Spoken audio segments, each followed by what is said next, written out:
আজ চলে এসেছি রথ উপলক্ষে জগন্নাথের সবচেয়ে প্রিয় খাবারটা নিয়ে। কী বলো তো, তোমরা বুঝতেই পেরে গেছো, গজা।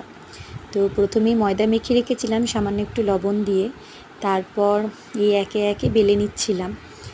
বেলে নেওয়ার পরে তার ওপরে একটা একটা করে আমি রুটির মতো বেলে রেখে দিয়েছিলাম। তারপর একটু ঘি আর একটু করে ময়দা তার মাঝে লেয়ার দিচ্ছিলাম, আর একটা করে রুটি ওর ওপর বসিয়ে দিচ্ছিলাম। এইভাবে যত লেয়ার করতে পারবে তোমরা, আমি 5টা দিয়েছি, এটা 4টেও দিতে পারো, 3টেও দিতে পারো, যত কম দেবে তত ভাঁজটা কম হবে।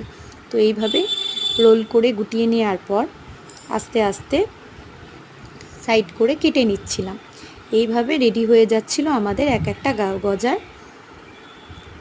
এই যে এইবার এইটাকে আরেকবার বেলনায় করে বেলে নিয়ে এটাকে তেলে ফ্রাই করে সেরাতে ভিজিয়েছি।